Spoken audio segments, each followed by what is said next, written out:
Hidhamtoonni mana kitaabaa argachuu, hojii aartii hojjechuu, xaalayaa barreessuu fi meeshaalee muuziqaa kutaa isaanii keessatti taphachuu ni danda'u.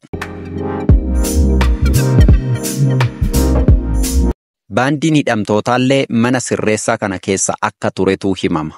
Alkaatiraaz nu faana turama.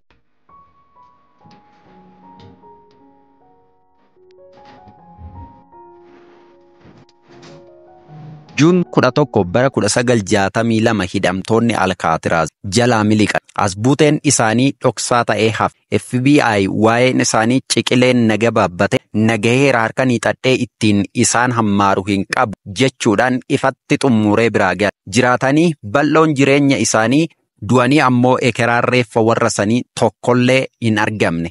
Dhimmichis ammallee banaadha. Hidhamtoota sadan mana kanaa miliqan keessa Frank Morris, John Angiliin fi Clarence Angiliin tura. Fakkii fuula namaa hojjetanii kutaa isaanii keessa akka jiran gowwoomsu mataa sobaa uumuun eegdota Alkaatiraaz dagachiisa. Meeshaalee faayidaa isaanii irra darbe walitti qabanii bidiruu tolfatan. Kooridarii faayidaa eegumsaa hin qabne miliqanii dhumarratti odola kana gadhiisanii deemanii hiree isaanii ilaalchisee ragaan murteessan tokkollee hin argamne. Bara 1979 namoonni kun lafa Alkaatiraaz jalaa miliqanii ba'uuf osoo yaalan bishaan galaana qabbanaa'aa San Francisco keessatti akka liqinfaman ifatti murteessa. Galmeen dhimma tajaajila Maarshaal Ameerikaa banaa fi sochiirra kan jiru yoo ta'u Mooriis fi obbolaan Angilii tarree barbaadamtoota isaa keessa jiru. Clint Eastwood bara 1978 fiilmii Escape from Alcatraz jedhu kan seenaa kana jireenyatti fi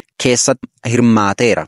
Alcatraz The Rock jedhamuun kan beekamu mana hidhaa federaalaa nageenya olaanaa qabu kan odola Alcatraz San Francisco keessatti argamu ture. Alcatraz bara 1934 hanga bara 1963tti kan hojiirra turee fi yakkamtoota Ameerikaa maqaa olaanaa qaban tokko kan keessa jiraachaa turanii. Odola kana jalqaba akka golee fi mana hidhaa waraanaatti kan itti fayyadamu yoo ta'u, walakkeessa bara 18 duwwaa irraa eegale bara 1934tti biiroon manneen sirreessaa federaalaa odola kana fudhatee hidhamtoota balaafamoo jedhamuun yaaddoo irraa qabu gara mana hidhaa eegumsa olaanaa qabutti jijjiira. Dhaabbilee federaalaa biroo keessattis akka hin jiraanne taasisa. Alkaatiraaz mana hidhaa Ameerikaa keessatti nageenya qabu ta'uu maqaa gaarii kan argate yoo ta'u, odola dhagaa walakkaa galaana San Francisco keessatti argamu kana miliquun baay'ee rakkisaatu. Manni hidhaa kun baasii hojii olaanaa fi bu'uuraaleen misoomaa dulloomuu irraa kan ka'e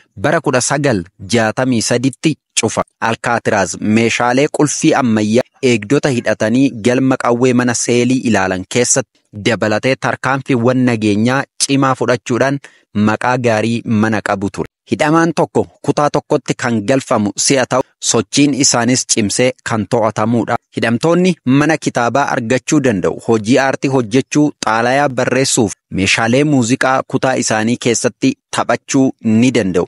Baandiin hidhamtootaallee mana sirreessaa kana keessa akka ture haalaan hima. Bara 1969tti gareen aktiivistoota dhalattoota Ameerikaa ji'oota 19f Alkaatiraaz dhuunfatanii mirga dhalattoota Ameerikaa mormanii. Har'a odolli Alkaatiraaz akka qaama naannoo bashannana biyyaalessaa Golden Gate ta'ee tajaajila paarkii biyyaalessaatiin kan bulfamu yoo ta'u, bakka turistii beekamaadha.